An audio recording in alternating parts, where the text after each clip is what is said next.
Hello, everybody, and welcome to episode 20 of the In From Japan podcast. As always, I'm your host, Erroll Moss, with my co-host, the phenomenon from Suriname, Jason Corder. Hey. And today we have special guest, GameSpot's own legendary super Canadian himself, Mat Paget. Hey! How's it going, man? Hey, how are you? Pretty good. I'm good. Thanks for having me on. No, it's an honor. Anytime. It's a pleasure. We are big fans of your work, and Oh, thank you. I mean, I got into your stuff. I think last year or 2 years back when you were at the end of your first tenure at GameSpot, and then you had your own YouTube for a bit. So, Yeah. I like your work. and then I had to get a real job, And unfortunately. real job. And now you're back at GameSpot. So Yeah, Yay, back Dad. living Just the screw this. Yeah, I'm back coming back. living the fake job dream. So pretty happy with that. yeah. And so, welcome to our small podcast. Yeah. Glad to be here, man. Yeah. I think you might have been the first person from GameSpot to follow me on Twitter, and I was like, Hell yeah, dude. Yeah. Small victories. So I'm the best person at GameSpot, is what you're saying. Hey, Yeah. all the best people are Canadian, so there's that. Thank you. Yeah. Totally forgot to do the slogan and the little whole So, thing. The podcast where we talk about the latest news on Japan-developed games and other things in relation to them, now on Spotify, Podbean, and YouTube. All right. nailed Got it. that out of the way. Nailed it. Excellent. Kind of. So we're going to start, like we always do, with the games we've been playing lately. I'll go first. So I've been playing more Final Fantasy XIV. Finished the base game.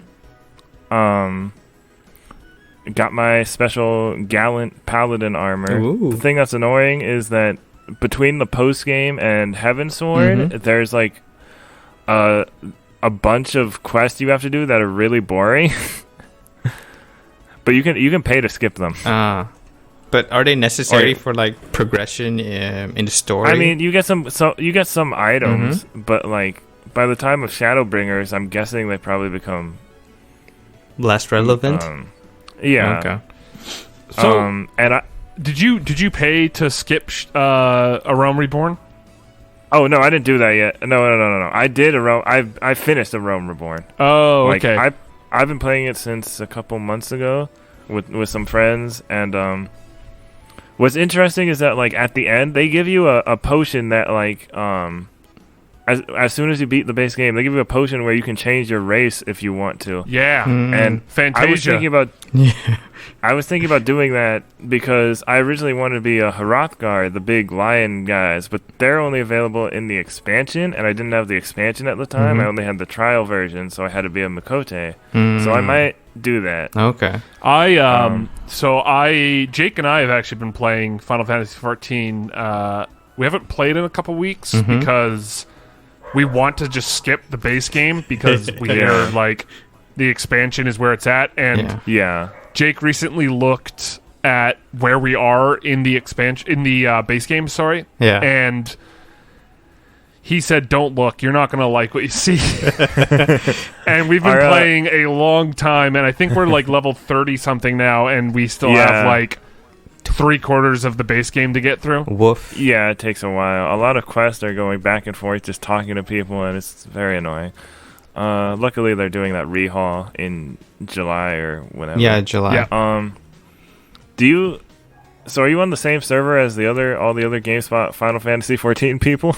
Yeah, I think so. I think I'm on the same server as like Jean-Luc and Ben and Michael Hyam. I think I am too. I think I made sure to do that just in case. Well, Jake and I started on a different server, and it was a server that was like not as well populated. So the server was like, hey, if you want to play on this server, you get double XP until you hit level 50. Nice. And I was like, damn, that's awesome. And so we got to like level 30 in like a week, and or not even a week. Like it was like days, and it was rad. So it's been a bit of a grind on moving over to the GameSpot server, but I enjoy it. I'm a pugilist. I don't know what you are. I'm a tank. I'm a paladin right now. Oh, nice. Trying to get a Dark Knight. I basically wanted to create Vegeta, but I ended up going with like more of a Goku because I saw that you can buy like a Nimbus Cloud mount. Yeah. And I was like, fuck. All right, now I'm going to spend money to change my class so I get a tail so I can look like Goku. Nice. And I'm going to buy that Nimbus Cloud. And then I played for like an hour more. I put it down. Yeah. I'm actually trying to get a special mount with the Mugo event that's going on right now, the Kamui Wolf mount. Oh, snap. Because if you do like PvP in certain dungeons, it gives you a lot or like a handful of the special like currency you need. So we've been just doing that a little bit every day. Okay. Oh, nice. The PvP is really chaotic. I have no idea what I'm doing, but you get rewards no matter what. So nice. Half the time I'm just running around getting killed. I also just finished Astral Chain. Ooh. Oh, nice. I hated the final boss fight. Really annoying. Otherwise, the whole game is great.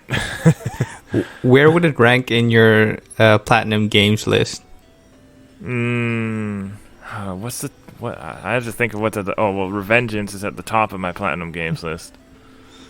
So it's like Revengeance, and then Bayonetta 1, and then Transformers, and well, it's above Korra for sure.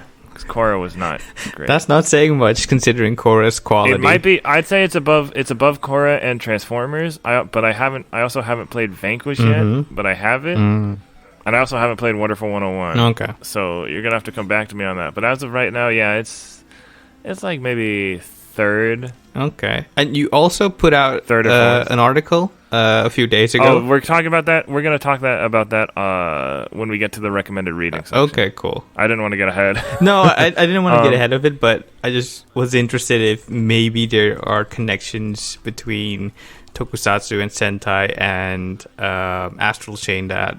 Oh, there are. Okay. There are some stuff. But I'll get to that later. What have you guys been playing? Whoever wants to go first. I'll let Matt go first. Yeah, sure. I've been playing a surprising amount of Japanese games, actually. And I say amount because I can't count them. It's... So, I mean, Bloodborne's the big one. Like, I've been streaming Bloodborne on my Twitch channel, and it's a game that I liked when I played it back in 2015. But I kind of fell off of it because I tend to say I don't have the patience for these games. Yeah. Like, I don't necessarily have... I've never found them particularly hard. It's just like, hey, you gotta have some endurance to beat those bosses. Like, they take a while. It's like, it reminds me of, like, old JRPGs in the 16-bit and PlayStation era. Oh, yeah. Where the bosses didn't have health bars. And you would just be, like, attacking them over and over and over again, and you're like, please die, please die, please die. I ran out of potions, and I need you to die. Yeah. It's that same kind of, like, I'm so tired, I just want this to end. And then when it ends, you're like, oh, man, that was satisfying. It's an incredible game. Like, Bloodborne, I don't think I've played an action game that's as satisfying to play as this. It's... I mean, like, the trick weapons, of course, they're just freaking cool. Like, I have a sword that turns into a bigger sword when I, like, snap it into its hilt. It's like, that's insane. I have a stick with teeth on it that I smack on the ground, and then it turns into a whip. Like, that is nuts. That is so friggin' awesome. It's got such cool designs in that way, and just like combining everything and dodging into enemies and kind of like staying close to them. It's kind of like a boxing match where like you don't want to be in the right position for them to hit you. Yeah. You want to be like in a little bit so you can take some shots at their stomach and then go in for the kill when they're winded. Like it's it's something special, and it's crazy to like play this game after all this time and be like, man, this might be one of my favorite games of all time. This is really it definitely good. Was after I finished it definitely became one of my top 10. It's weird to play a game and be like, man, this is probably going to be one of my favorite games of all time. That doesn't really happen a lot for me, so it's been because, rad. Like, I had no prior like Dark Souls experience, so like I wasn't sure what to expect. Right? Yeah, I've heard that from a lot of people, that this is like that they love Bloodborne but they don't touch Dark Souls. So I'm super interested to like stream Dark Souls after Bloodborne because apparently like you play it a lot differently. And I loaded up Dark Souls 3 recently just to like mess around with it because I've played the beginning of that game before, and I was playing it like Bloodborne, and that wasn't really working super well. No, because your character is this dumb heavy guy in armor, and I'm like, oh, okay. This is a blocking game, which I'm sure has its own satisfying moments, but it's crazy to see two seemingly similar games be so different from one another. Have you touched Sekiro at all? Yeah, I played Sekiro last year. I played it up through Genichiro, and then I got kind of I hit that wall again where the patience and the endurance just was like, all right, I'm going to put this down and maybe I'll come back to it later. Yeah. But I loved it for that little bit, so maybe I have to stream that someday too, because streaming kind of like almost makes you accountable. Yeah. It's like, I can't just stop streaming Bloodborne in the middle, or else everyone's going to be like, hey, what happened? So that's why I wanted to. I've been looking into doing it more. The only problem is normally my internet is not good enough for it because of where my room is located. And I can't exactly be in the living room streaming all the time because I live with my 2-year-old nephew and a bunch of other people. So like, yeah, I mean, they're on a trip right now, so that's why like right now I'm in the living room and I'm probably going to try to stream something this weekend, but yeah, absolutely. I totally get that. Like, I was like, I could stream and get my backlog done, but not really. Absolutely. Yeah. It's been awesome. It's been a fun experience that I am like, it's the first time in a long time where I've played a game where I'm sad that I'm almost at the end. Oh wow. Yeah, so it's going to be fun, and we'll hopefully do that this week. So it's going to be good. Yeah, looking forward to seeing it on stream. Jason, what have you been playing? I had quite the busy work week with my full-time job, so I didn't have that much time to dedicate to gaming, but I did manage to sneak in some hours into Control. Nice. Game of the year 2019. Nice. My favorite Japanese developed game. Yeah, wait a minute. I had to sneak it in somewhere. I also played like an hour of Animal Crossing. Not that I'm not as we do. Not that I'm not interested in it. I saw Callie Plaggy tweet about Museum Day, and I was like, okay, I gotta go and support my man Blathers. So I jumped back into it for a few hours. Right. Oh, right, yeah. That's exactly what I did too. Yeah. I kind of fell off of it, and then, God, what happened? I got an idea to turn my island into, like, my hometown. Ooh. And then I found out that, like, you have to do some stuff before you can unlock terraforming. A lot of stuff. Yeah. So I'm like, crap. So now I'm back into it. But I'm spending a lot of my time like designing costumes and like walls and floors and whatnot. And man, I love that part of the game. That is excellent. I'm still working on my Power Rangers themed room, and the one thing I need is a Terra skull, like a pterodactyl skull. Oh, and nice. that's like the one thing I'm not getting, and I got it once, but that's the one that I donated to the museum. So I think I still have one, so if you want, I can drop it off on your island. Because then I'll finally have all of them, and then I have to expand that room because that room is too small to house all those nice. dinosaur heads. Let's see. I've played those two, and I've played my favorite game, which is a back and forth between me and Square Enix's support channel, because I still can't get into Final Fantasy 14. Oh, dude, that is it's insane, dude. That's how that works. It's heartbreaking because if you forget your password, it's like you gotta like call the president and get him to vet you, and exactly. It's like, oh my god. But I had to switch. I had to make a new account. It's so infuriating because I own the complete edition on PS4 and I can't touch any of the content. While my brother, who has a secondary profile on the PS4, can just jump in whenever. And I'm like, why does God hate me? And I don't get it. But yeah, it's infuriating. And I think this has been going on for a few months where I've been going back and forth with the support channel. And they can't figure it out. I can't figure it out. So the thing is, my Final Fantasy 14 story is kind of weird because I started when the game was transitioning from the old FF14 to A Realm Reborn. So it was the beta period, everything was free. So that's where I dipped my toes into it. After that, I figured, okay, it's also on PS4, I'll play there. But because my profile is locked for some reason, probably due to my email account being the same, I wasn't able to play it without having an actual subscription. So that fizzled out. And now I am permanently locked out of it, I guess. But I have a sneaking suspicion that if I buy the starter edition, that will unlock everything. But that's a $20 experiment / investment I'm not willing to do at this point.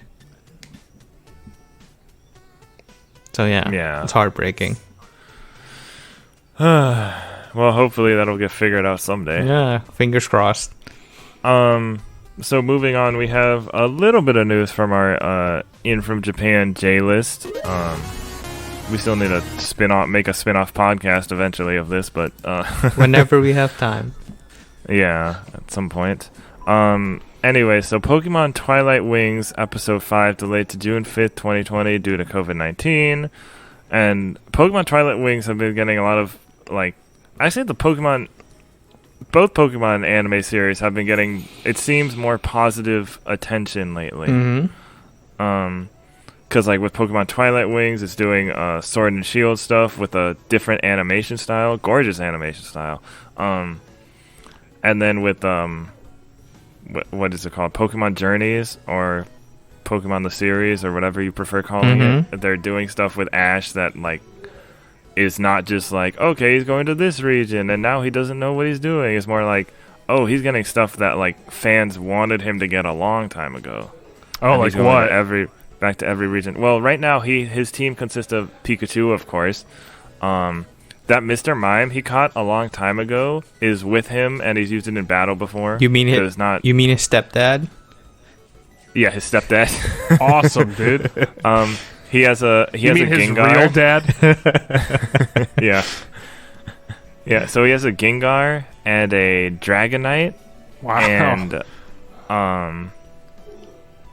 And he just hatched I might be missing one, but he also just hatched a Riolu. Mm-hmm. So oh wow! So he read Kelly Plaguey's competitive guide then. Basically. That's awesome. Everything comes full circle. It's really wild to watch that original anime, at least the English dub of it, because I don't know if they changed much, but they did. It's like Dragon Ball Super is criticized for being very rushed because the animation quality is not so great. Yeah. And that's definitely something I see on rewatches because at first I was just oh man, new Dragon Ball. But watching the original Pokemon anime, it's like they reuse the same shots from episodes before. And it's oh my god, they cut corners, man. That's the same shot of Pidgeotto swooping down and using wing attack from 3 different episodes. Yeah. It's so crazy rewatching that, but I'm glad to hear Ash has matured, and Yeah. I heard his He still age hasn't got aged. reset. No, I heard he aged like 3 years, and then they reset it. He aged like there was like a thing about him aging a year because I think because he went to school over in Alola for the Sun and Moon anime, and I thought I read you have to be 11 or something. But other than that, no, they did that weird series of movies that were rebooted, like just a separate timeline, a separate storyline altogether. Yeah, right. I haven't seen that new CG Mewtwo Strikes Back. Mewtwo Strikes Back. It's shot for shot, so it's not. Oh, really? I mean, almost shot for. There's a few visual changes here and there, but otherwise, I haven't seen it in a long time.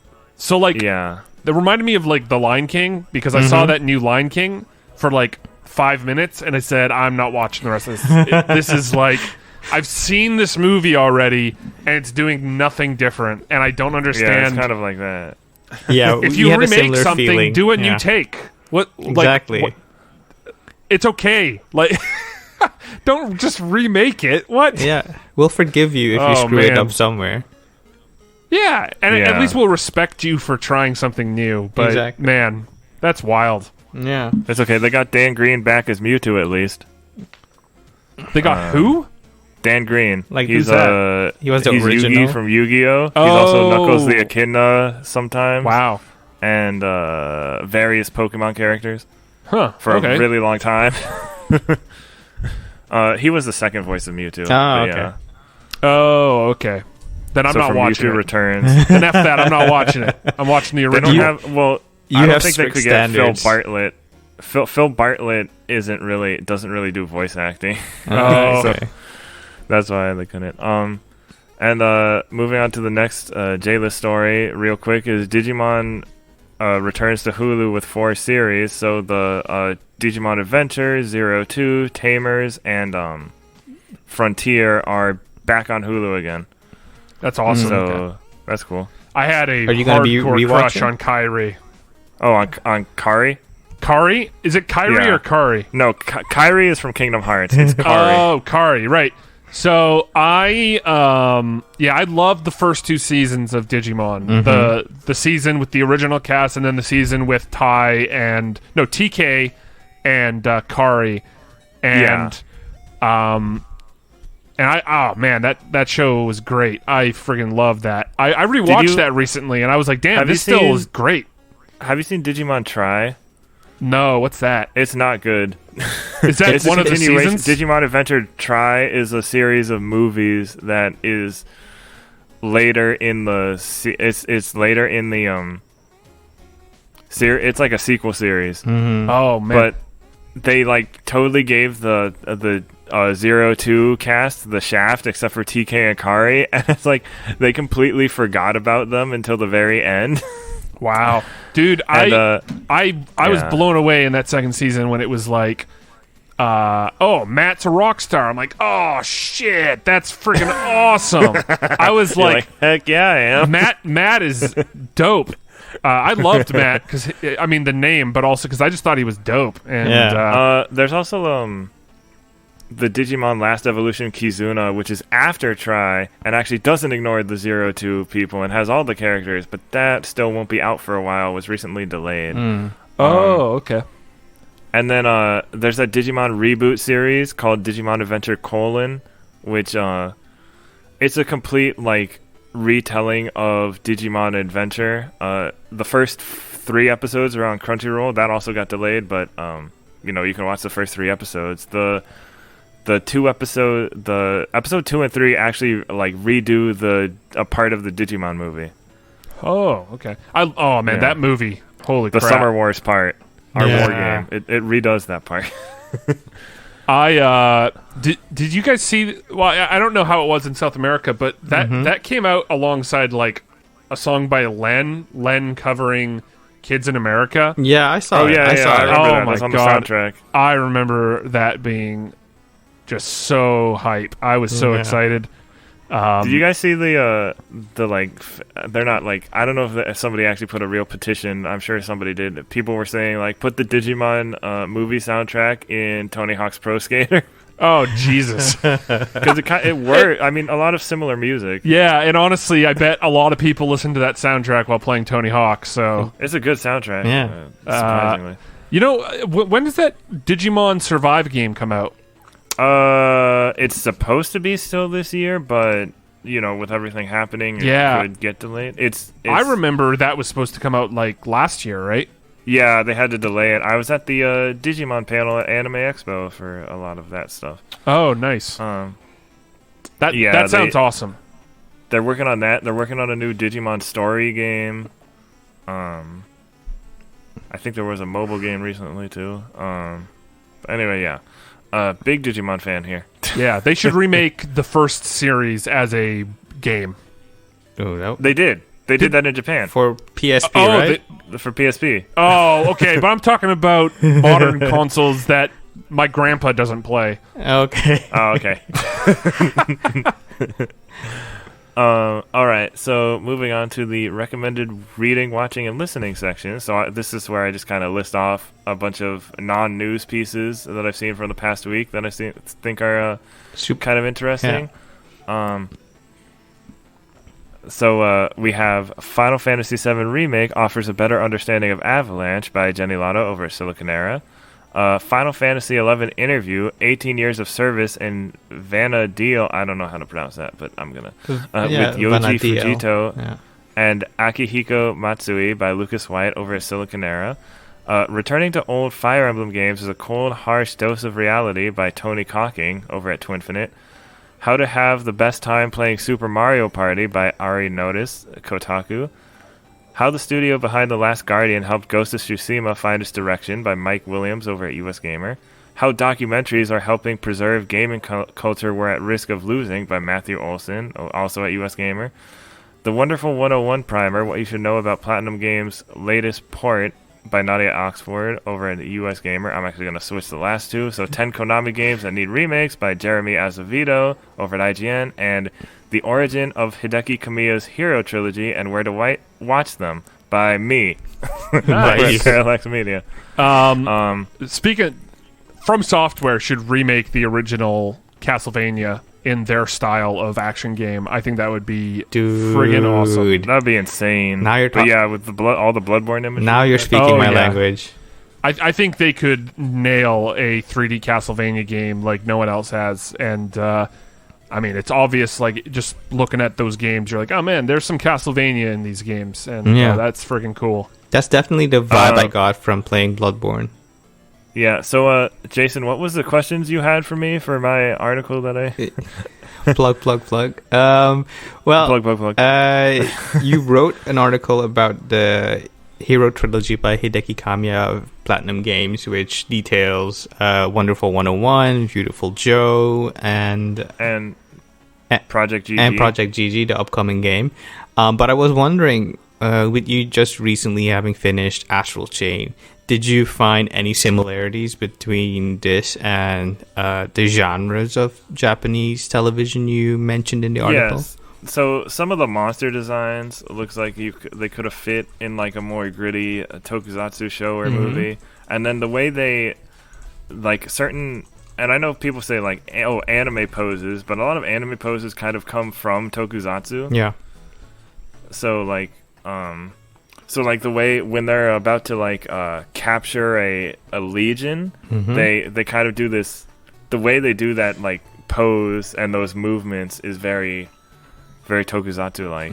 Would you say it's more tokusatsu like, or more? Because I've seen this comparison a lot. More JoJo's Bizarre Adventure.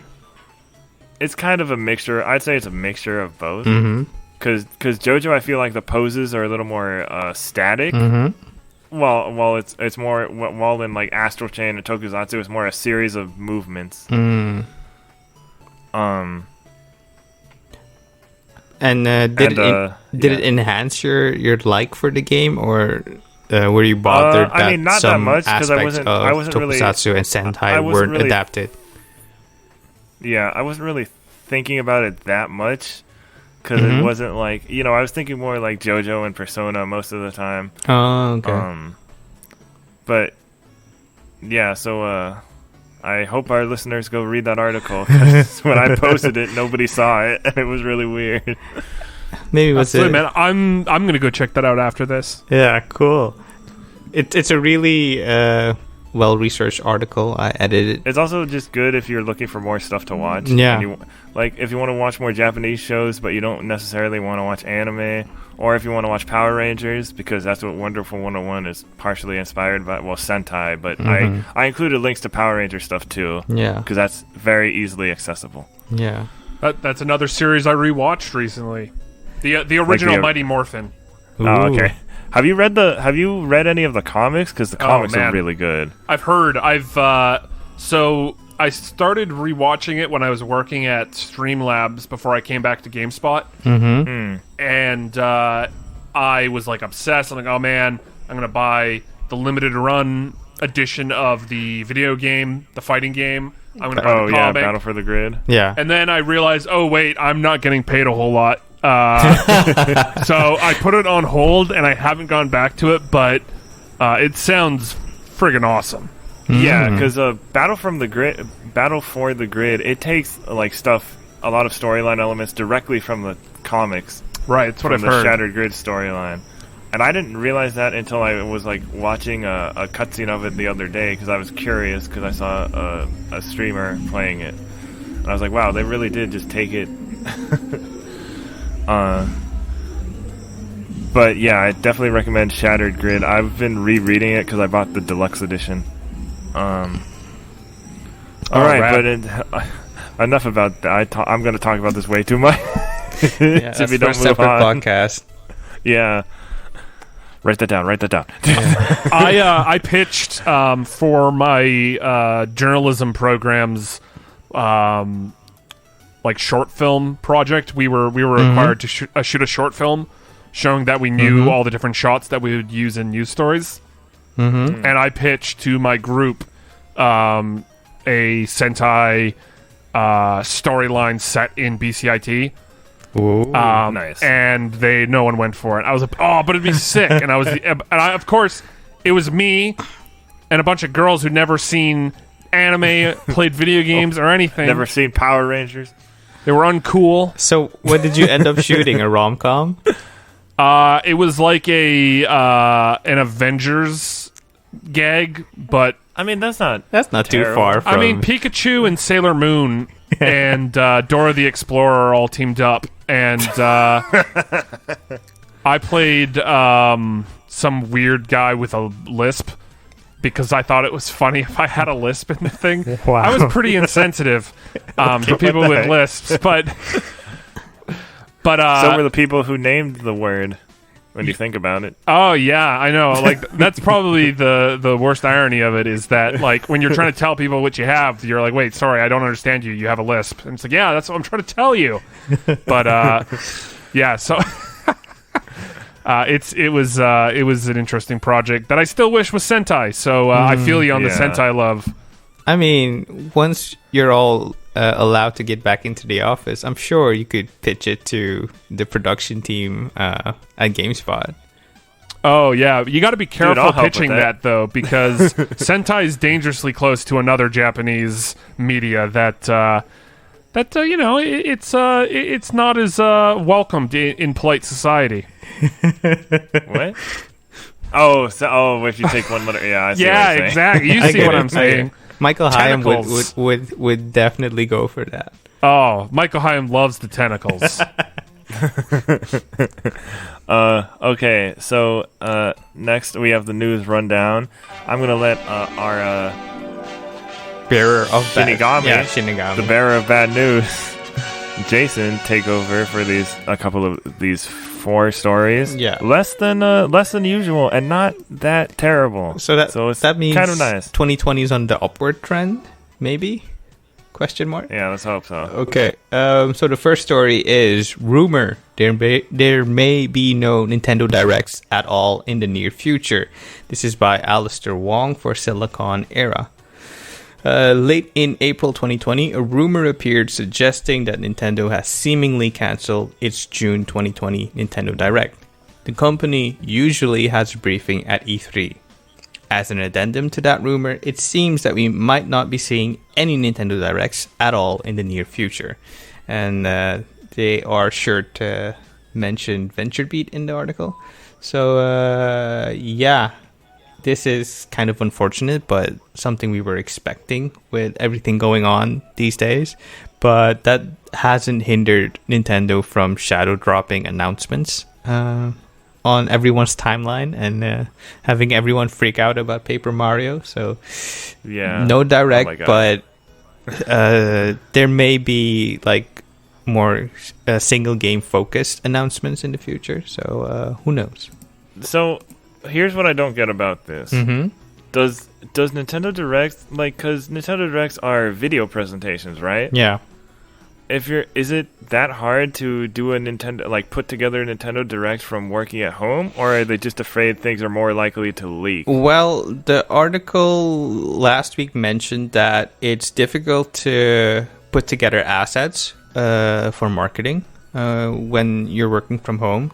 I imagine not everything is ready to be shown publicly, and then having to put that all together for a sizzle reel or a story-focused trailer is not as easy as we'd like to assume.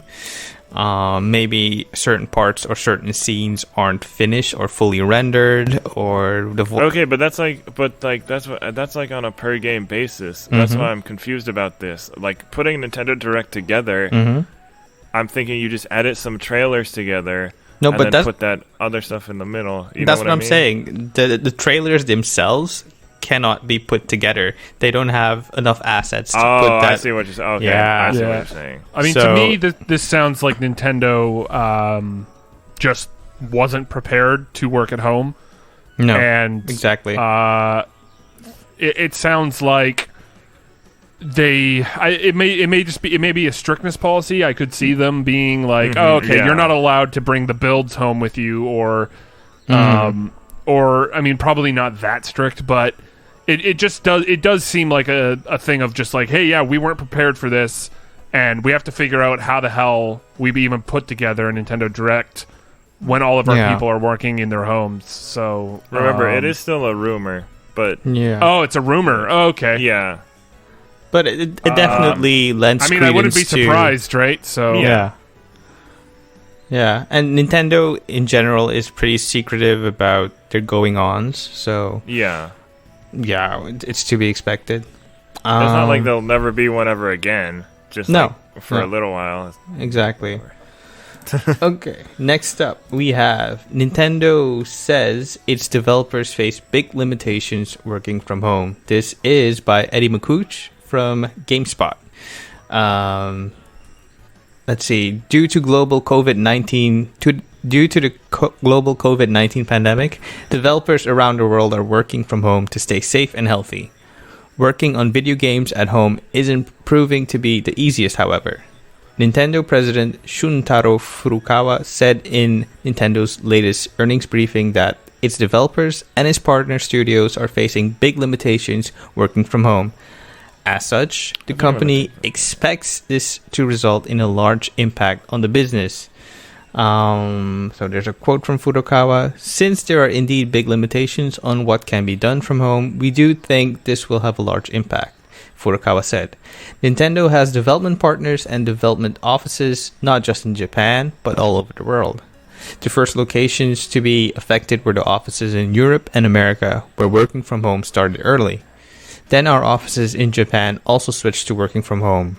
In the case of Japan, this had a major impact on development because we did not already have a remote development environment in place. So Nintendo is really affected by all of this. Yeah, it's unfortunate. And it's unfortunate, yeah. But yeah, it seems to be kind of the trend with Japanese businesses where they aren't really fully equipped to do work from home. We saw it with the Zero shift when they couldn't pass games for certification. And yeah, it's probably due to their work culture being at the office a lot and not at home that much. For sure. Yeah. Okay, next up we have Kingdom Hearts Dark Road delayed. This is by Sal Romano for Gamatsu. Square Enix has delayed Kingdom Hearts Dark Road, its new Kingdom Hearts game within Kingdom Hearts Union Cross for iOS and Android, from its previously planned spring release window to an unannounced release date. The quote starts, "Due to current conditions, development for Kingdom Hearts Dark Road has been delayed," reads a message from the game's official Twitter account. "We apologize for the late update as we were trying to find some means of making a spring release. Another announcement will be coming in early June, so please stay tuned."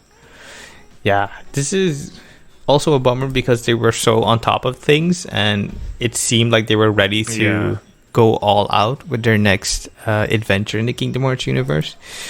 And this goes to show you that even mobile development has been hit heavy by the global pandemic, or the global by the pandemic. Yeah. Next up, we have Fairy Tail game delayed in Japan from June 25th to July 30th, 2020. I wish it was still June. Sorry for getting your hopes up. This is by Sato for Silicon Era. The latest issue of Famitsu magazine revealed a new Japanese release date for the upcoming Fairy Tail game by Gust. This makes it the second delay for the Fairy Tail game. However, this time it won't be as long, with a bit over a month from its previous June 25th, 2020 release date to July 30th, 2020. The first delay set the Fairy Tail game's Japanese release date back from its March 19th, 2020 release date to June 25th, 2020. So, this is probably due to polishing the game for as long as possible. And we're still getting it pretty soon-ish, so it's not too bad. Yeah, it's not. I'm still so curious about that game, just because we were talking. What was it? Was it last week or 2 weeks ago when Michael was on? When we were talking about how 2 weeks ago, anime games. Mm-hmm. Yeah, because we were talking about Tamori's article about how anime games should be more than just fighting games. And it's interesting because it's going to be an original story, and when it comes to anime or manga licensed products, it's not always a good sign, so fingers crossed. Yeah, well, the manga just got a sequel, right? A little while back. I believe it did. I think it's the 100-year quest or whatever. Yeah. But yeah, you're still hoping it turns out well. What's Fairy Tail? It's an anime that's about magicians, wizards. Yeah. Think Harry Potter, but anime. I want to say they don't go to school. No, they don't go to school, but they're in guilds. But okay. It has a very light vibe, and it's colorful and pretty funny. At least until the later arcs. It does get dark, yeah. Yeah, at times. And some parts. Many people have compared it to One Piece, probably due to similar art styles. Yeah. It's by have you ever heard of Rave Master? Not in the context of anime, but it was by the same guy. Yeah. Oh, okay. Right. He also did a few. I've seen this. I've seen this art before. Cool. Yeah. He also did a Monster Hunter manga a little while back. That's right. Yeah. Oh, was that the Monster Hunter stories? No. He did That was separate from stories. Let's see. Oh, okay. Don't get me started on stories. Yeah. Okay, we're gonna have to speed through these. I'm gonna try to have us speed through it because I know, Matt, you need to be out of here by a certain time. Yeah, we don't want you to be missing dinner. So we don't want to read the whole. We'll try to just do the highlights of each article. Okay. So I'll go with this is from Nintendo Life, and this is by Liam Doolin. Animal Crossing New Horizons data mine reveals spawn rates of special characters. Data miner Ninja, best known in recent times for sifting through the code of Animal Crossing New Horizons, has recently shared spawn rates of special NPC in the game. Every week, you're guaranteed to get Sahara, Kix, and Leaf on weekdays if you meet their criteria, e.g. having Able Sisters built. That leaves 2 weekday slots that will be randomly filled by Gulliver, Label, CJ, Flick, or Red. The ones you miss out on will be given priority the following week as a form of bad luck prevention. Celeste appears on days with meteor shower weather patterns. If you get more than one in a week, she'll pick a random one and is totally separate. Wisp just picks a random day. So that's pretty interesting. I kind of did not need this information because I kind of like how random everything is in the game. And okay, well now you can forget it. Yeah, I agree with you, Jason. It's a little weird. It's like imagine data mining life and then finding out when like people you like just pop up at the grocery store. So you know that they're going to be at the grocery store and you're going to run into them and be like, yeah, I knew you were here. I data mined life. And it's like, oh, okay, that's weird, you weirdo. Why? I mean, part of the appeal of Animal Crossing is that everything's relaxed and very chill. So that's true. It's useful if you're trying to do a specific thing, though, and you need... I know, but I keep saying it. A specific item or something. Stop min-maxing Animal Crossing, you weirdos. I'm not min-maxing. None of us are min-maxing. Yeah, I'm not min-maxing. I just make bank, dude. I don't min-max. Yeah. Next story is Pokemon Players Cup announced new online tournament for TCG, VGC, and Pokken players. This is also from Nintendo Life by Ryan Craddock. The Pokemon Company International has announced the Pokemon Players Cup, a brand new online tournament which will give competitive players a chance to show their skills across the trading card game, the Sword and Shield video game, and Pokken Tournament DX. The competition will have 2 stages starting in July 2020. To start with, eligible players will compete in a double elimination bracket broken down by rating zones to determine the top players in each zone. Those top finishers will face off in the final stage of the Pokemon Players Cup in August 2020, when the winner will be crowned as champion to earn themselves travel to a future international championship event. So that's good. Are you excited? Are you going to be participating? I don't do competitive Pokemon. Huh. I stay away from that. Too hardcore for you? Yeah, I'm not. Yeah, I don't do that. Okay. I like watching the junior division specifically because they have more variety in their teams. Mm-hmm. It's not it's not like how if you in the senior division, like the 2 teams will have like most of the same Pokemon with the exception of 1 or 2. Yeah. And I just find that really boring. Okay. Also, you should check out, and I'm sure Matt can vouch for me on this, Callie's coverage on GameSpot of competitive Pokemon stuff. Yeah. Right. Yeah, totally. Yeah, so that's great. Sorry I'm kind of taking a lot of news stories. No, it's cool. I'll take the next one. Yeah, you can take this one. Okay, Xenoblade Just don't read the... I won't read everything. Relax. Xenoblade Chronicles Definitive Edition's Future Connected takes about 10 to 12 hours to beat by Sato for Silicon Era. According to director Tetsuya Takahashi, Xenoblade Chronicles Definitive Edition's Future Connected is about 10 to 12 hours long. He shared more details in the upcoming remaster in this week's issue of Famitsu magazine. You can read the rest of the article for the other highlights. But what I found interesting is that he said it could have been longer, but they shortened it a bit because they were focused on something else. Yeah, which Stealth was talking about on Twitter today, right? Yeah, he said it's probably their new game. I mean, they pitched it in 2018, so they should be well into development on that. Yeah. Okay. Next up, we have the Ninjala second beta test will be held at the end of May 2020. This is by Jenny Lada for Silicon Era. The initial Ninjala beta didn't exactly go as planned. People had trouble getting into matches and servers went down for the online multiplayer game. While it is very different than Splatoon 2, the Nintendo Switch's other notable multiplayer affair, those who did play got a taste of how they compare. Since the release date was bumped back to June 25th, 2020, due to the current state of the world, a Ninjala second beta test will be held at the very end of May 2020. So Erroll will get his second chance of playing the game. And he'll have a better internet connection. North and Central America specific will have May 31st, 12 to 10 p.m. Daylight saving time. So get on it.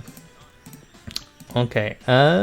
Next up is video game spending for the first quarter of 2020 was the highest in U.S. history. Gee, I wonder why. This is by Wesley LeBlanc for IGN. During the first quarter of 2020, United States consumer spending on video game products reached the highest total in U.S. history, according to the NDP Group. The NDP Group calls this year's first quarter a record, driven by digital content spending across console, mobile, and PC platforms, reaching $10.86 billion, dang, in total from January to March. This is an increase of 9% compared to the same period of time from last year, according to the report. So, people are spending more money on video games than toilet paper, it seems. So, I hope you all are okay. Well, yeah, you in can North actually America. find the video games. Yeah, you know what? It's wild though, because like I think about this pandemic a lot, and I think about it in relation to 1918, and oh yeah, it's crazy to me that we live in a world where everything we could possibly want can be delivered straight to our home or digitally over the internet. Yeah. Movies, video games, even toilet paper if you can find some on Amazon or eBay or wherever they're selling it. Yeah. And people are still big old babies. Yeah. No, seriously. Like, dude, any video game you want can be played without leaving the house. Every movie, like, we are so lucky to be in this situation and have all this stuff. And not only that, we keep getting more content.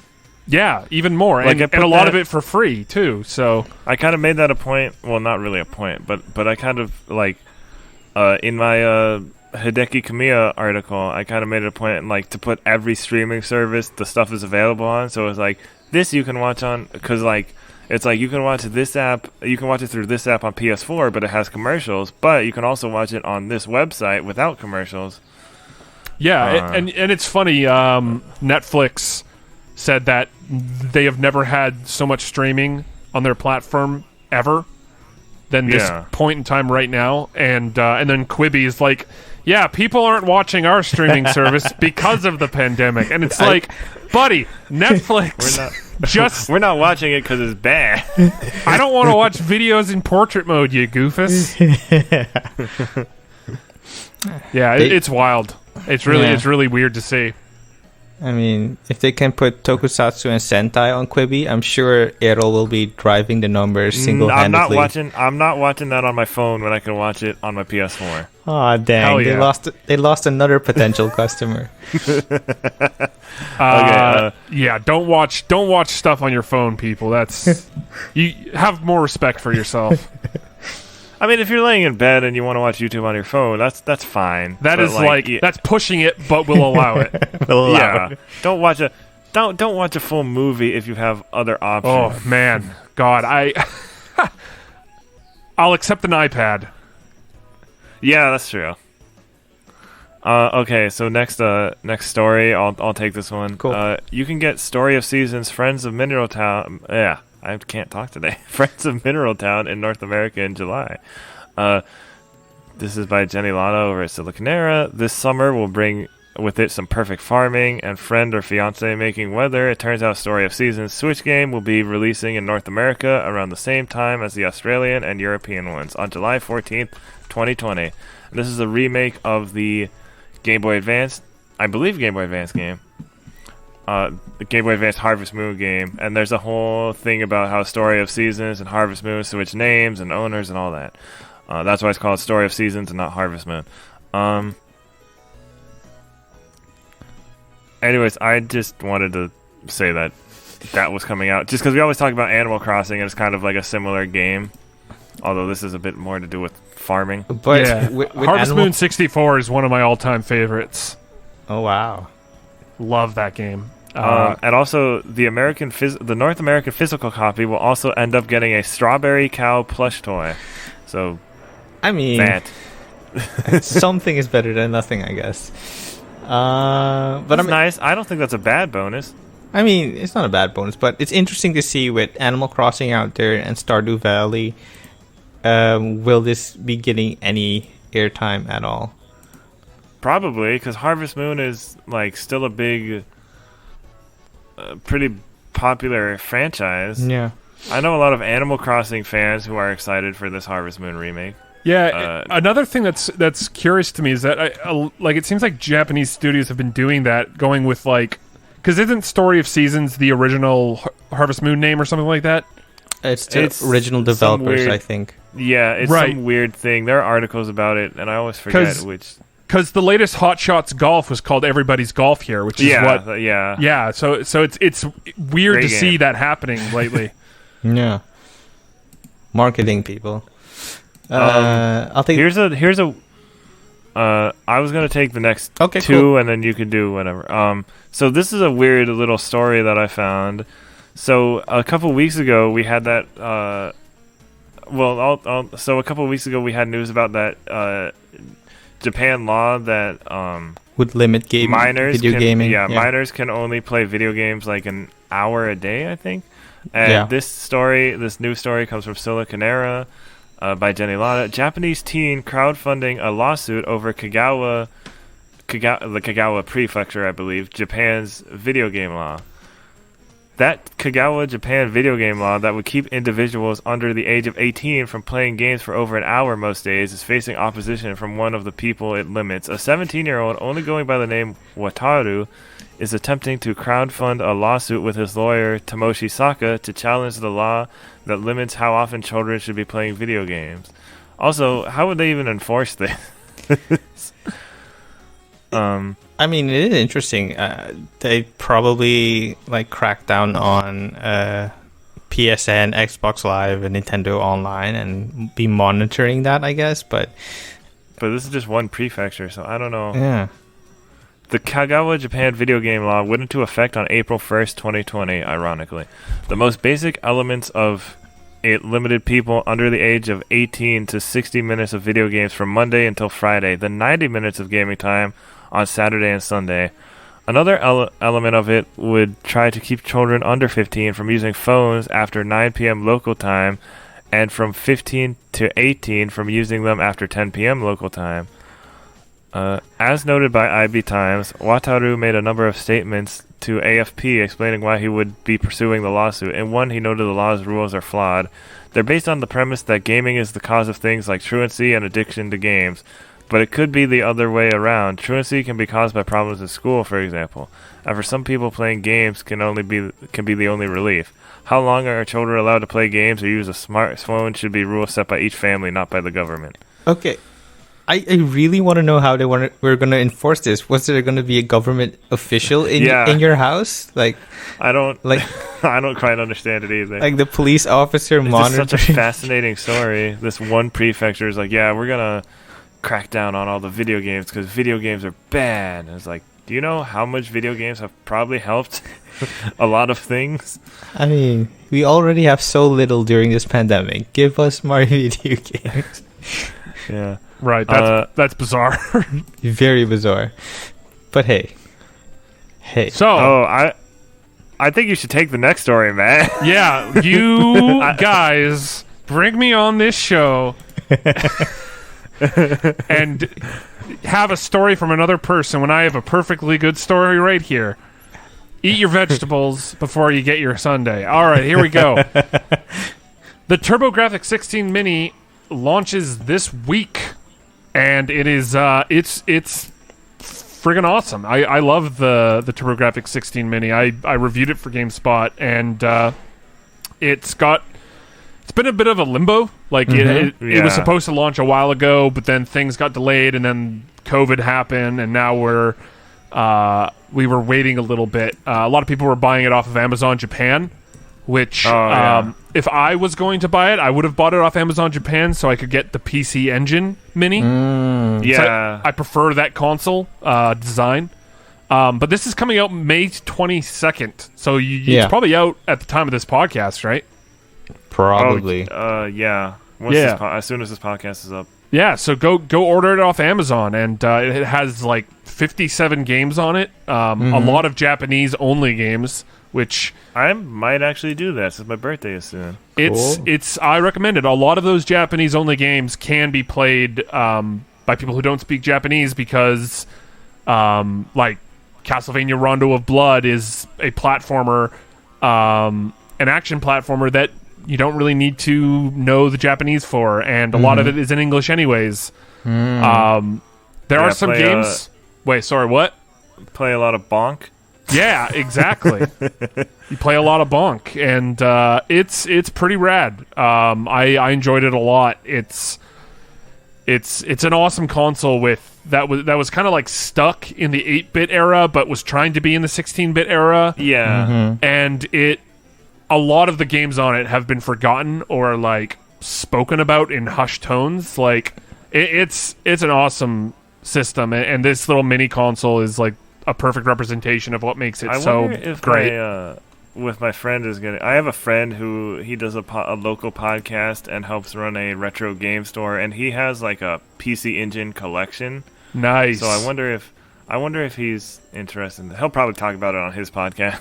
Nice. Yeah, it's really cool. I love the PC Engine. I've got a Turbo Duo R over there, which collects like the CDs and the cartridge-based system into one like machine.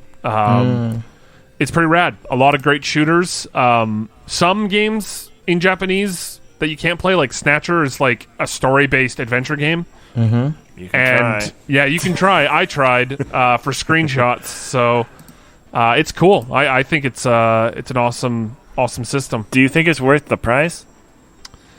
The price is a weird thing. I think it's $80 would have been the sweet spot.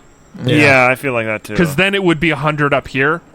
And like it's hard to recommend it at $100 USD when I'm Canadian. Yeah. I mean, it's worth the money. It's a lot of money to ask. And it doesn't come with a USB port for walls. You know how you have to like plug it into a wall. You need a friggin' port to plug into the wall before you can plug this console into the wall. So it doesn't come with that, which was the case for the SNES Classic, and that was stupid. It doesn't come with a second controller, which is a bit of a bummer. Like the TurboGrafx 16 wasn't a huge multiplayer system. Yeah. But they had Bomberman, and this has Bomberman on it. Right. And Bomberman is like the ultimate, like, hey, the Super Nintendo needed a multi-tap. Like every console that had Bomberman needed a multi-tap. Yeah. And this doesn't have 5 USB ports. This has 2. So if you want to play a full game of Bomberman, you need to buy the mini multi-tap, but you need to buy the specific multi-tap that works with this system. You can't just buy a USB hub. So it's like, okay, well, I got to do that. And it's like, okay, so what controllers can I use? Only the controllers that come with this system. So you need to buy the specific controllers from Amazon or get 8BitDo's wireless one, which 8BitDo makes great controllers, but it's like, man, they're like, if you want to play Bomberman with this is not the thing to buy. But if you want to play a lot of old, great retro games, a lot of great shooters, a lot of great side-scrollers, like, this is an awesome system. It's just has some caveats that make it a little hard to recommend in spots. Here's a side note. If you want to play Bomberman, get the Super Bomberman R. It's on Switch, PS. I think it's on like everything: Switch, PS4, PC, and Xbox One, and it has a lot of content now. There's like a bunch of characters. They're like Castlevania bomber, like a Dracula bomber, and a Belmont bomber, and a.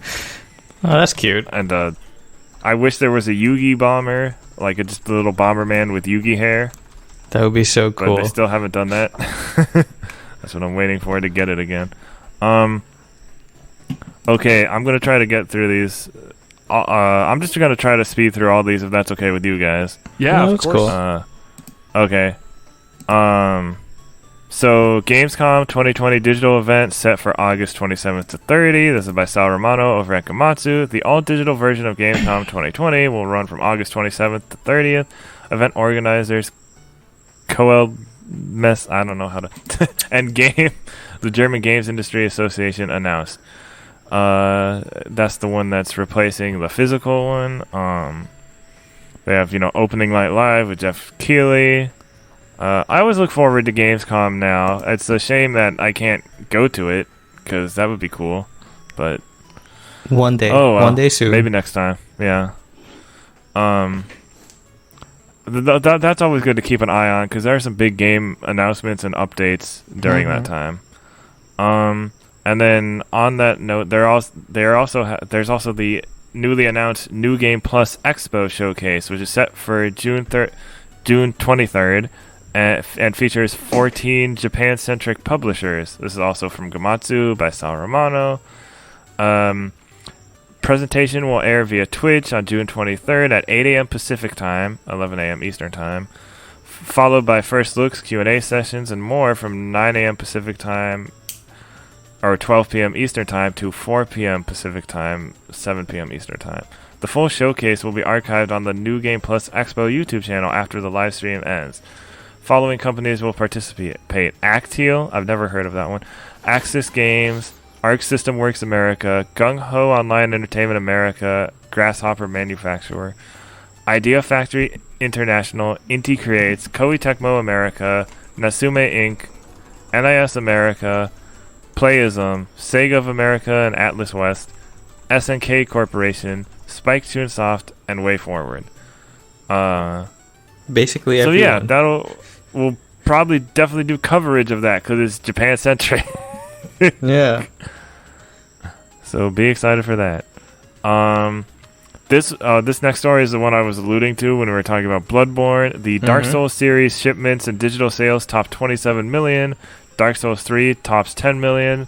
This is just Dark Souls. This does not count Bloodborne or Sekiro. So this is just like the actual Souls series. Sorry, Matt. No, I'm ready for these for sure. I played Dark Souls 3. I did not like it as much as Bloodborne, so I didn't play. I played the base game and not the DLC. Yeah, I've heard that's normally the case. Press release said for the sales milestone also mentions that Elden Ring is currently in development. Oh, well, that's not an update. We knew that.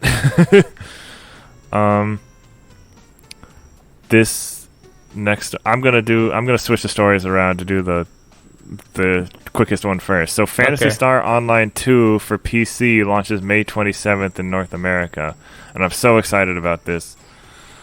Following the Xbox One launch in April, the PC version of Phantasy Star Online 2 will launch via the Microsoft Store on May 27th in North America, Sega announced. It will feature cross-platform play with the Xbox One version.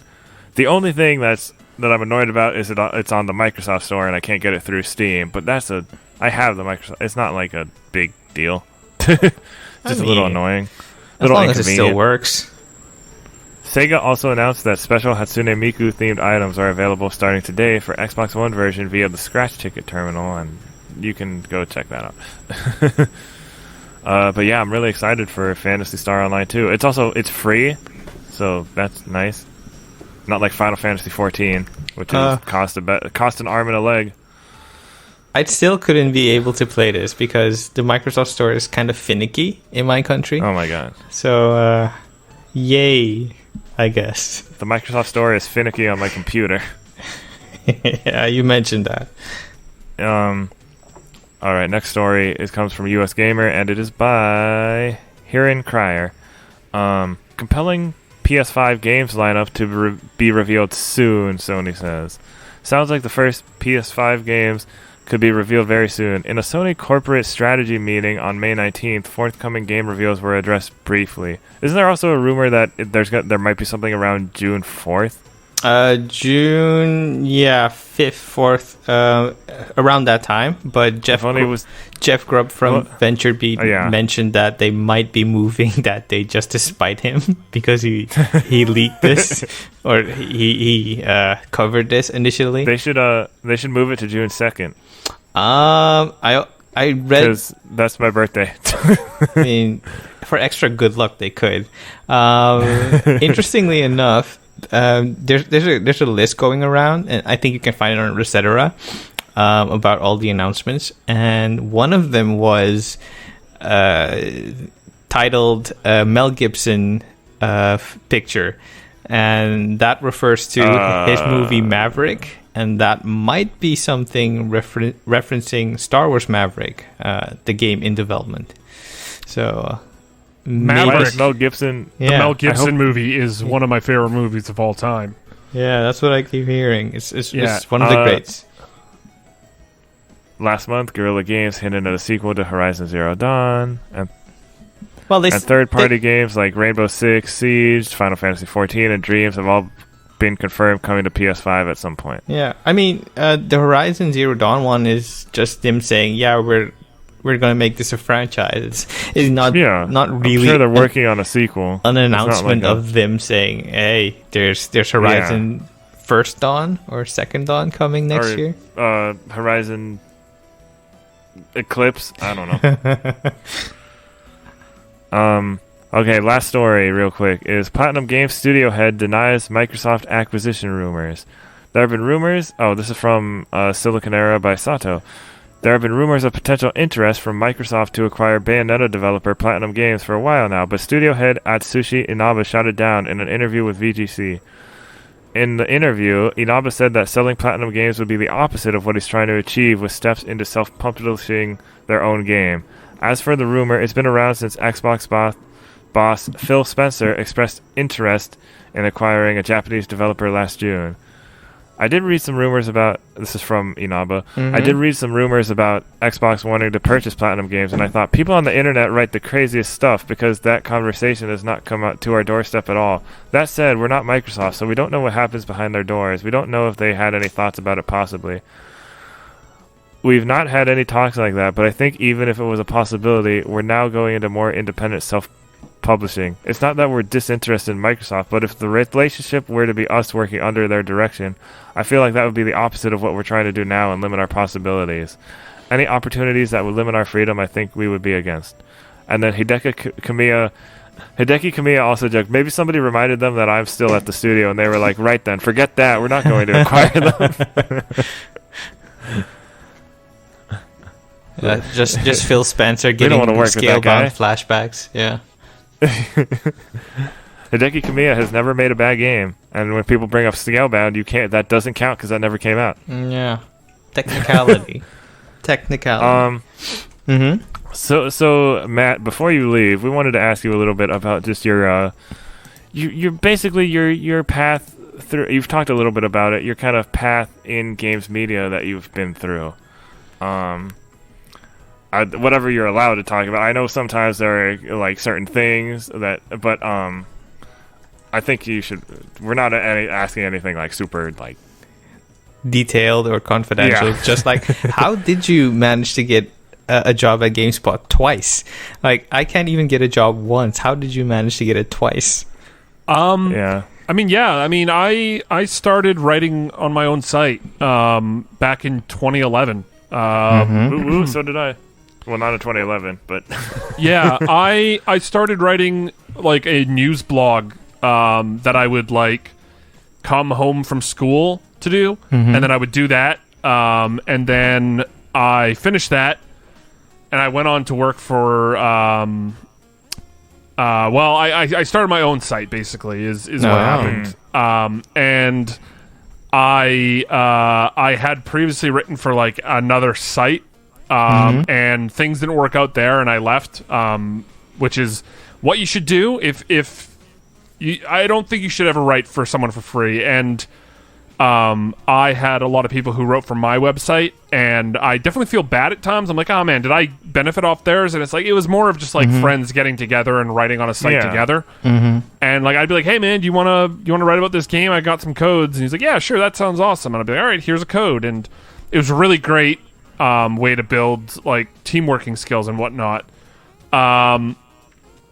And I basically would just reach out to developers to ask for those keys. And one of those developers created a game called Dust Force, and they were handled by a PR company called IndieVidi. And the person who ran IndieVidi was Mary Fish. Mary, yeah. Ooh. So I met Mary through that, and she was like super impressed by how professional I was and how we got on together, and she's awesome, as you can tell from just her being her. Yeah.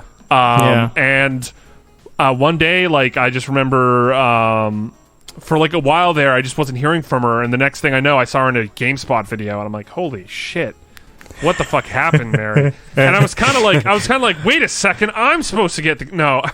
I was definitely like, oh man, that's awesome. I didn't even know that she was interested in this side of the industry. So seeing her there, I was like, holy crap, congratulations. I love GameSpot. I can't wait to see more of you. And she was just the best. And she would invite me when we were at events together. She would invite me back to like the GameSpot hangout place, the bar or whatever they were hanging out at after the show, and I would meet everyone. And eventually she just like, apparently she was telling people that like, hey, Matt's really awesome and he should work here. And I applied for a job that went to Mike Mahardy, but they said, hey Matt, would you like to write news instead? And I was like, absolutely. Take that, Mike. Yeah, exactly. And he Justin Haywald, the guy who hired me, kind of mentored me for a while. Peter Brown mentored me on reviews. Like, you couldn't ask for better people to lead you. Like, they're awesome, and they're both gone from GameSpot now, which is it's sad to think about. But I like to think that I'm carrying on their memory by being horribly anal about all things editing. But no, it was an awesome gig, and everyone was so nice. And you know, I'm sure you guys have it too. You work from home, you don't know how people like react to what you say or your work, and you think everyone hates you, and you think you're an imposter. You think, oh, well, I don't deserve this. Like, exactly. Well, the thing is, we're not. I mean, at least I know I'm not like at that. I never feel at that point yet, because I'm just writing for a bunch of smaller sites so far. Right. except for Game Skinny, when I covered a bunch of big games last E3, that I can kind of see that could have happened. Right. Like at that point. Yeah, I guess that's true. I mean, I definitely I remember thinking, man, I deserve this. I need this job. I deserve this job. I'm gonna get it. I've worked hard. I'm gonna do it. And then when I got it, I was like, I don't deserve this at all. Imposter syndrome. Yeah, it was. My confidence quickly turned into imposter syndrome. And honestly, it's better than oh man, what's it called? Carol Dunny syndrome or something like that, which is... I was going to say narcissism. Well, it's like Dunny-Kruger. Dunny-Kruger syndrome is the opposite of imposter syndrome, which is, I think I'm great, but you don't understand that you actually don't know what you're doing. And I mean, you know, it's the better one to have, I guess, but they've all been awesome, and since then, they've like reinforced, like, hey, Matt, no, we love you. And even though my contract ran up and I couldn't return to GameSpot in 2019, they liked me, and they kept telling me, hey, we're keeping an eye open on spots because we really want to work with you. And they they fucking did it. Like, it's okay. So I have a question about, because I always hear about contracts and stuff, and obviously because they're contracts, I don't know what you can and can't answer, but like, how exactly? Because I see, like, I've heard, like, basically, like, when your contract expires, they basically decide if they want. And this might be, it probably depends on the site, but like they decide if they want to keep you or if there's like a thing that's keeping them from doing that. And like obviously, when your first contract expired, there wasn't any like bad blood or anything. It was just like a thing that happened, and you came right back a couple months later. So yeah, like I was just like curious about that whole process, just because that's not something you hear about a lot, and people don't realize that like.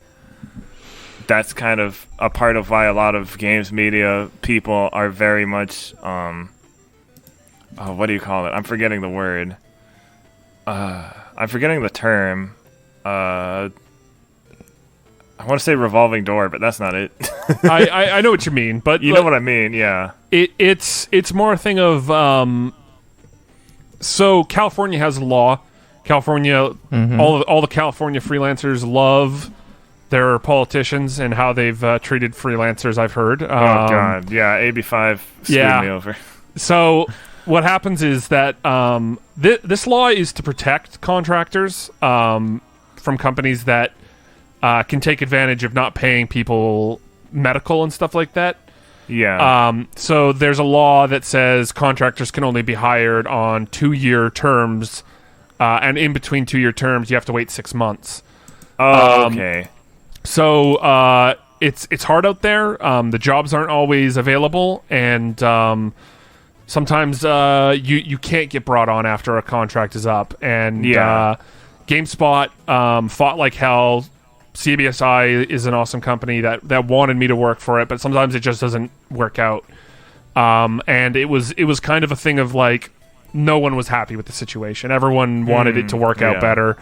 And it was just an unfortunate circumstance. And they said, "Hey, Matt, we'll keep you in our thoughts, and we'll remember you if there are any opportunities." And they did. Like that's why I'm back at GameSpot, and I would never have returned if it wasn't. I mean, like, GameSpot's awesome. Like, I can't say enough great things about it. Yeah. No, it's great. But it's just a thing of, like, that's life. You know, that happens sometimes. And life throws you a shitty hand, and you take it, and you learn how to play it, man. Like, oh, I remember the word I was thinking of, turnover. Like a high turnover rate. Right. Well, yeah, there's definitely that in games journalism, mostly because people are always looking to, like, move on into a bigger position or whatever. And like, a lot of games journalists, there is not a lot of turnover in the higher positions. Yeah. So if you want to get promoted, you may have to look at being a developer or working for a different publication that just started.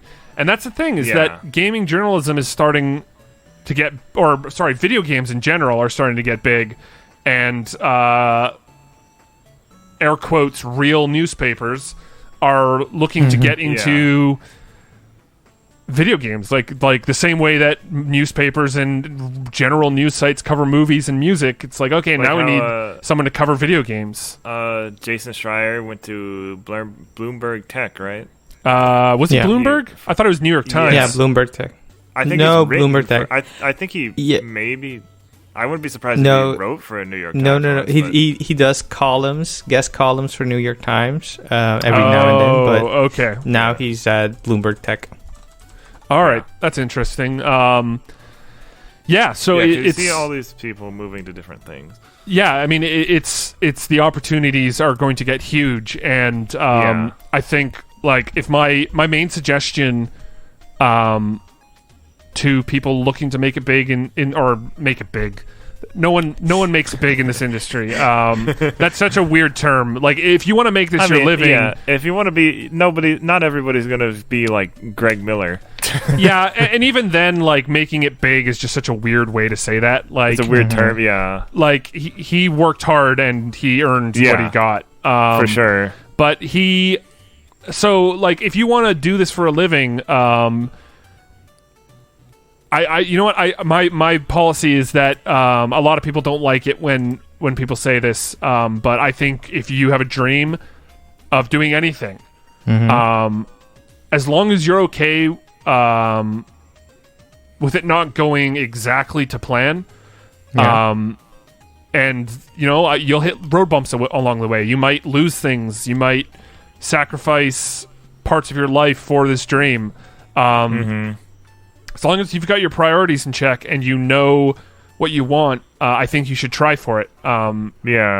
If it's going to cause you horrible mental stress or turmoil, like, I just don't think it's I don't think it's worth going for. But hey, as long as you're okay with things not going exactly to plan, you should try for your dream. And honestly, I think that's going to get easier to achieve, because I just think that a lot of people shouldn't aim for IGN or GameSpot or Kotaku. They should also have their eyes open to other opportunities in their community to, like, let's see if, like, the Canadian Broadcasting Corporation opens a whole video game arm, or let's see if NBC opens a video game arm, or...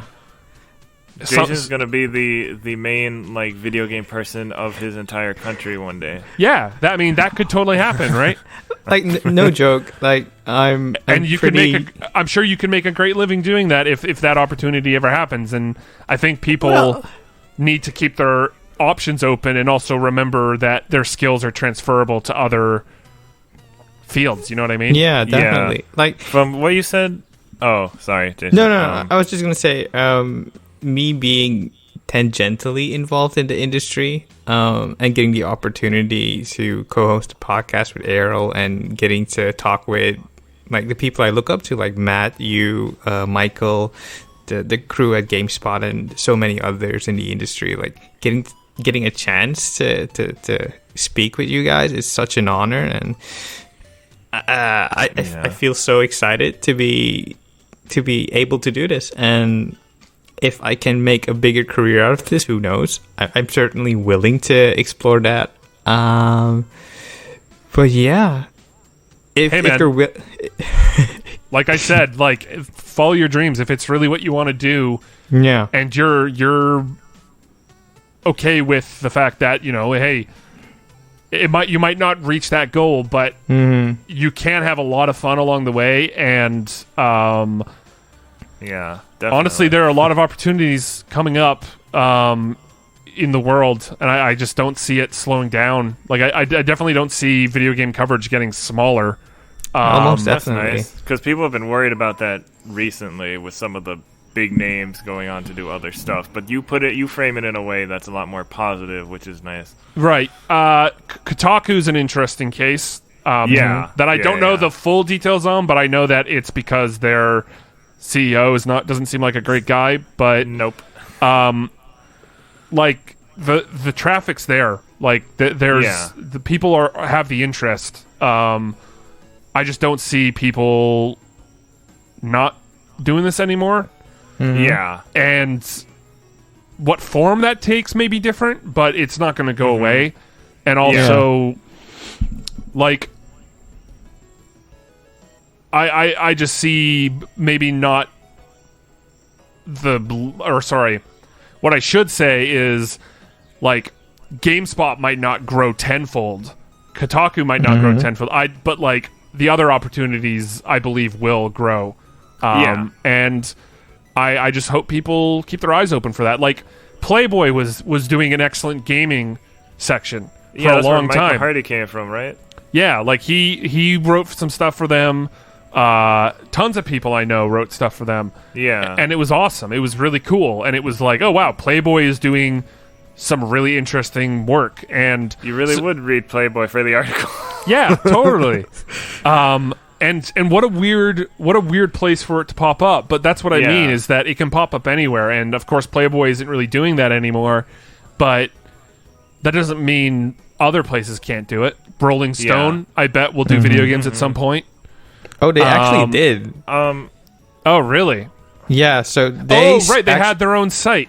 They had Glixel. Glixel. And that turned into Variety Gaming, but they unfortunately also shuttered. Yeah. See, that's the thing, is that I think there are going to be a lot of casualties. I mean, there have been. Yeah. But like I said, hey, what happened in this first quarter? The highest amount of video game spending in the U.S. history. Like, yeah, exactly. And think about how that would be on a global scale. Like, I wonder. Yeah. Absolutely. So it's going to be interesting. So one thing you said before we let you go is that something that I'm dealing with right now is roadblocks, and because I talk about how the AB5 it kind of it's currently keeping me from a news position that I got offered, a news writing position, and so I just haven't been as influenced to write as much, even though I don't have anything against that site, and I'll write a news article for them every once in a while anyway. Because you got to keep up on the writing stuff, right? And then for Parallax, I'll write features like the Hideki Kamiya thing. Also because it's less of a process, and Jason here helps me edit. He's one of the best editors I've had. Oh, you're too kind. But then another site I write for, they're currently in the process of switching servers. They have been for a month and a half now or so I can't write about all the indie game news over there because I can't access it right now, and I always check in every once in a while with the founder because he's the one doing it, and the only way I have to contact him through is social media, and he hasn't been on social media in a month. Oh, interesting. And he said he was going to get it done, and then he didn't do it. And I don't have anything against him. I know it's crazy times, and he's doing other stuff. I should probably just email him at this point. But, yeah, I need to get that back up. Because not only that, but I don't want to end up losing my work that's there. Because, I have my own WordPress site that's okay, here's my best work and all that. Right. And links and stuff. And I need to make sure I keep that. Yeah. I think I did need to make sure to download a lot of my other work so stuff like that doesn't happen. Yeah, and honestly, create a portfolio. And I faked... or I shouldn't say faked, but I don't made reveal things. anything. Faked everything. Yeah. My dad writes everything I do. Oh wow. The thing that I did was I made my stuff look way more professional than it really was. So I made a portfolio that is just incredibly professional looking. I made business cards that really popped and said, "Hey, this is serious stuff." It wasn't just words on a white piece of paper, and that stuff didn't cost me much. I think Squarespace is $15-$20 a month. Yeah. And business cards, it was $80 for 600. I've gotten good deals on business cards from a place called moo.com. Yeah, Moo is what I went with, and they have great paper stock. This is a weird... we're getting to paper stock. It's like that scene in American Psycho.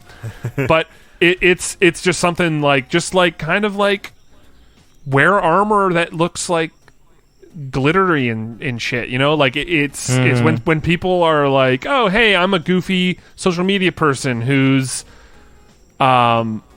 I don't necessarily think you should be buttoned up and professional on Twitter, but those steps really helped me, and I think presenting yourself is so important because if I got messages from people on Twitter the way they wrote on Twitter, I'd be dude, no thank you. It's I mean, I have no say in any hiring at all, but just me personally, I would not take you seriously.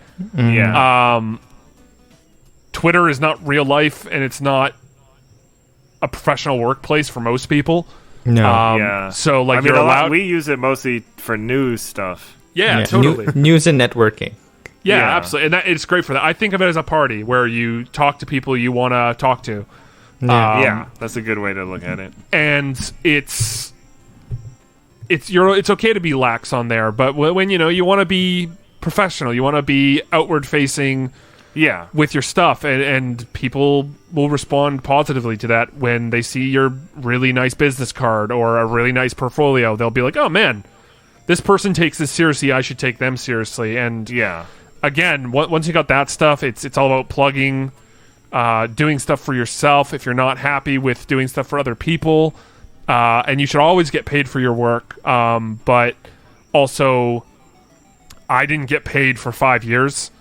And like my first paying gig was an NHL 16 preview for GameSpot, and that was like 5 years into writing about video games. And it was worth it. Like I did almost all of that writing for myself, and I did it with friends, and a lot of those friends have gone on to do great things. And it's like James Davenport at PC Gamer is one of my friends who wrote on my website before we even thought about working for PC Gamer and GameSpot. So like it can happen to anyone, and the cream rises to the top. And you could even having a community like you two have is awesome. You can write an article on a small site about the fan community of an obscure Japanese RPG, and then be used as a source for a Did You Know Gaming video. Yeah, absolutely. Like mine was. Okay, before we let you go, I do have one quick question. You're gonna either love this question or hate it. How Hang on to your butts. How did the Death Stranding baby juice taste? Oh man, so we had two different baby juices. So what Errol's talking about is during Extra Life last year, I had this idea. I pitched this idea where I would, for the entirety of the Extra Life, I would be carrying around a Death Stranding baby jar on my chest, which was such a nightmare. And Peter, my boss, this is how you know you have a great boss, was like, "Can I do this with you?" And I'm like, "Absolutely, buddy." And so we ordered baby dolls, ripped their clothes off, threw them in a jar. I think the babies had anatomically correct organs, so we had. Oh, that's right. So these weren't the things. Okay, so you guys made these. We put the babies in the jars. Okay. We ordered the babies off Amazon, put them in the jars. The first baby juice was sparkling apple juice. And it spilled out because Peter thought it would be a good idea to release the seal from the lid. He's like, we got to get rid of the seal because it'll make the stuff taste bad. And I'm like, okay. And it just spilled all over me. It was the worst. Oh, God. And then when we actually drank it, it was Tecate. Oh. So it was warm Tecate. So it was warm beer that we took big old gulps of, and it made me... It was so gross. That's probably what's in the actual collector's edition statue anyway. Yeah, totally, right? Anything for content. It was good, but it was also I don't think I'm going to do this again. Unless it could have been a cold. lot worse, but it also could have been a lot better. Yeah, totally. Okay, well, I think we're going to wrap it up there. Matt, thank you so much for coming on as a guest. Of course. Yeah. Where can people find you? Yeah. You look behind me? Find you. Where can people find you? Oh, I thought you were saying look behind me. I'm like, is there going to be a killer behind me? Jesus. Yeah. Sorry. Yeah, Erroll is standing right behind you. He has been recording all this time from your house. The brilliant quality of Skype audio. Exactly. So yeah, no, people can find me at Mat Paget on Twitter, MatPaget. That's my tag for everything, man. Twitch, Instagram, whatever you want to follow me on. It's mostly Twitter and Twitch these days, so that's where I'll be. All right. Okay. All right. So, thank you for being a guest. Thank you for your advice, and we'd like to have you on whenever you're able to. Of course, and yeah, take my advice with a grain of salt because I'm still, I'm no Greg Miller, but well, even Greg Miller is still learning, though. Yeah, that's fair. And honestly, that's what makes someone like Greg great. He knows that, and he's not afraid to admit it, and that's how you know you can trust him. He's the real deal. Yeah. Yeah. All right. So, awesome. Listeners, I think that's it. Make sure to read the recommended list, especially that last article I mentioned. Keep gaming. What did I say last time? I forgot what I said last time for that. Something like keep gaming, something like that. Play video games. Play video games. Bye. Bye. Bye.